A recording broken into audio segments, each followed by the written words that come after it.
السلام عليكم ورحمة الله وبركاته.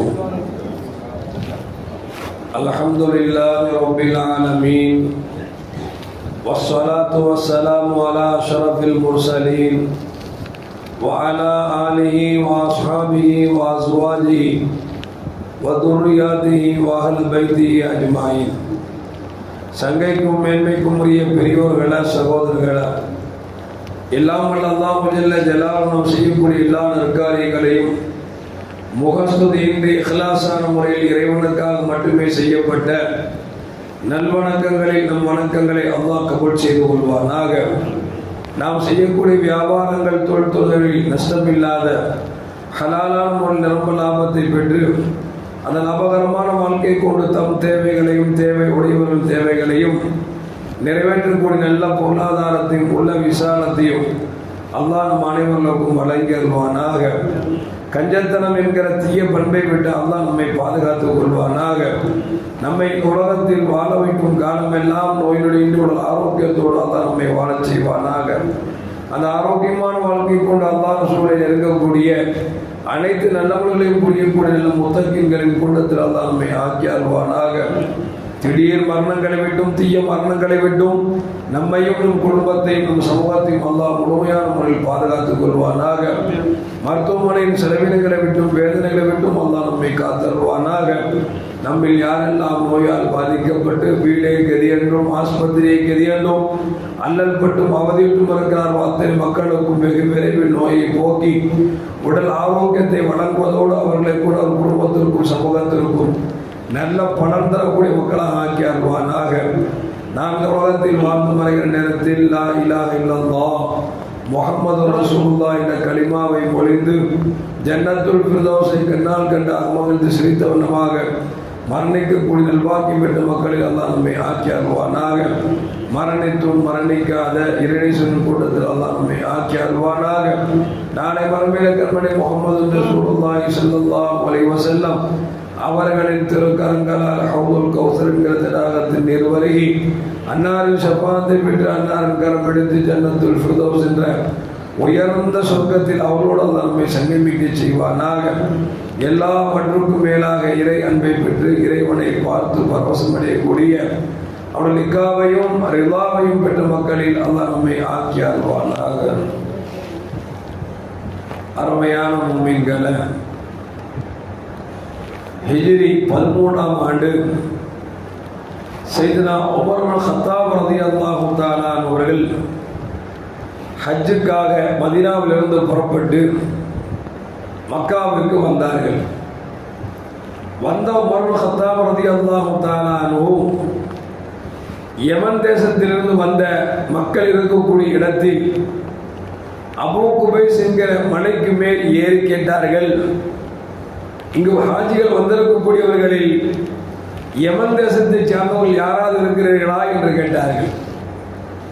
Umar ரலியல்லாஹு தஆலா அவர்களை பற்றி எல்லோருக்கும் தெரியும், மிகவும் பிரபலமானவர்கள். அது மட்டுமல்ல, அவர் நாவில அல்லாஹ் பேசுகிறான் என்று கண்மணி முஹம்மது ரசூலுல்லாஹி ஸல்லல்லாஹு அலைஹி வஸல்லம் பறைசாட்டினார்கள். அந்த உமர் ரலியல்லாஹு தஆலா ஹஜ்ஜுக்கு வந்த கூட்டத்திலே கேட்கிறார்கள், யமன் தேசத்திலிருந்து யாராவது வந்திருக்கிறீர்களா என்று கேட்டார்கள். அப்பொழுது யமன் தேசத்திற்காக சொன்னார்கள், ஆமாம் நாம் வந்திருக்கிறோம் என்று சொன்னார்கள். அப்படி என்று சொன்னால் உங்களில் உவைசுல் கர்ணி என்பவர் வந்திருக்கிறாரா என்று கேட்டார்கள். சபை அமைதியாக இருக்கிறது.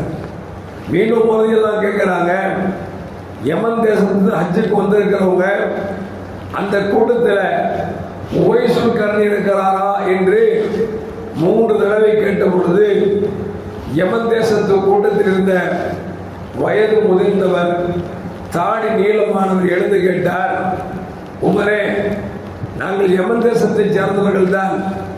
நீங்கள் விசாரிப்பது போன்று உவைசுல் கர்ணி என்கிற மனிதரின் இடத்தில் இல்லை. வேண்டுமென்றால் எங்களுடைய ஒட்டகங்களை வைத்துக் கொண்டிருக்கக்கூடிய உவைஸ் என்று சொல்லக்கூடிய மனிதர் இருக்கிறார், என் சகோதரன் மகன் தான். நீங்கள் விசாரிக்கிற அளவிற்கு மிகப்பெரிய அந்தஸ்துள்ளவரோ அல்லது செல்வ சீமான் உள்ளவரோ அல்லது படித்தவரோ ஒன்றும் கிடையாது. கிடையாது, எங்கள் ஒட்டகத்தை மேய்க்கிறார் என்றால் பார்த்துக் கொள்ள வேண்டியதானே என்று அந்த பெரியவர் எழுந்து கேட்டார். சொன்னார். உமரை தான் கேட்டாங்க, எங்கே அவர் ஒட்டகத்தை வைத்துக் கொண்டிருக்கிறார்? மக்காவின் வெளிப்பகுதியில் அவர் ஒட்டகத்தை பாதுகாத்துக் கொண்டிருக்கிறார் என்று சொன்ன பொழுது உமர் ரலியல்லாஹு தஆலா சென்ன அலியும் கர்ரமல்லாஹு அவர் சொல்றாங்க, வாங்க நம்ம போய் சொன்ன மாதிரி மக்காவுக்கு வெளியே ஒட்டகம் வைத்துக் கொண்டிருப்பவரை போய் பார்த்துவிட்டு வரலாம் என்று சொல்லி 2 பேரும் புறப்பட்டு வருகிறார்கள். ஒரு இடத்தில் ஒரு மரம் ஒன்று இருக்கிறது, அதை சுற்றி ஒட்டகங்கள் மேய்ந்து கொண்டிருக்கிறது. அந்த மரத்துக்கு கீழ் தொழுது கொண்டிருக்கிறார் ஒரு மனிதர். பார்த்தால் ஒய்சுல் கர்ணிதான் என்பதை கொஞ்சம் விளங்கிக் கொண்டு அவர் தொழுகை முடித்தவுடன் உமரதியில் தான் போய் கேட்டாங்க, என்ன செய்றீங்க அப்படின்னாங்க. அவர் சொன்னாரு, கூலிக்கு ஒட்டகம் வச்சிட்டு இருக்கிறேன், நான் அதை கேட்கல, உங்க பேர் என்ன அப்படின்னாங்க. ஓய்சுல்காரன் சொன்னாரு, அல்லாவுடைய அடிமை என் பேர் அப்படின்னாங்க. அல்லாவுடைய அடிமை தான் உலகத்தில் இருக்க எல்லோரும், உங்க பேர் என்ன அப்படின்னு கேட்டாங்க. சொன்னாரு, உவைஸ் இப்னு அப்துல்லா, என் பேர் உவைஸ் இப்னு அப்துல்லா என்று பேராகும் என்று சொன்ன பொழுது சொன்னாங்களா, உங்க இடது பட்சத்தை காமிங்க அப்படின்னாங்க. இடது பட்சத்தை காமித்தால் அவர் இடது பட்சத்தில் ஒரு காயின் அளவிற்கு வெண்ணிறத்தில் ஒரு அடையாளம் இடப்பட்டிருக்கிறது.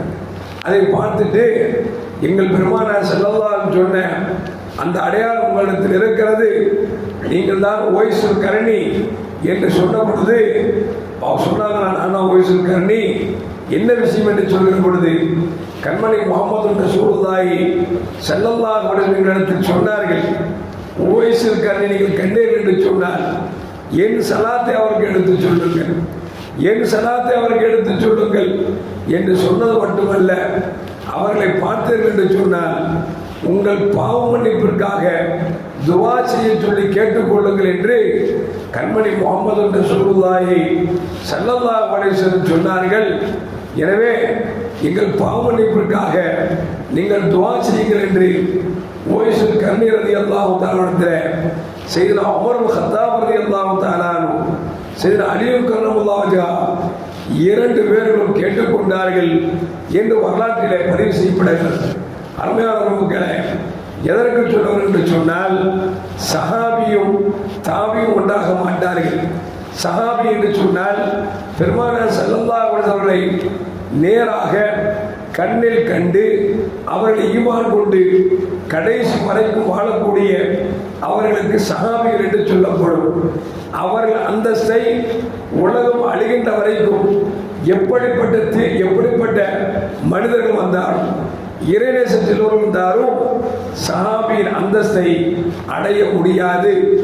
அப்படிப்பட்ட சஹாபாக்கள் பெருமானாரை காணாத ஒய்சுல் கர்ணி ரலியல்லாஹு தஆலா போய் எங்கள் பாவ மன்னிப்பிற்காக நீங்கள் துஆ செய்யுங்கள் என்று கேட்கிறார்கள் என்று சொன்னால், அந்த ஒய்சுல் கர்ணி அவர்களுக்கு இந்த அளவுக்கு மதிப்பும் மரியாதையும் ஏன் வந்தது என்பதை வரலாறு நமக்கு சொல்லி காட்டுகிறது.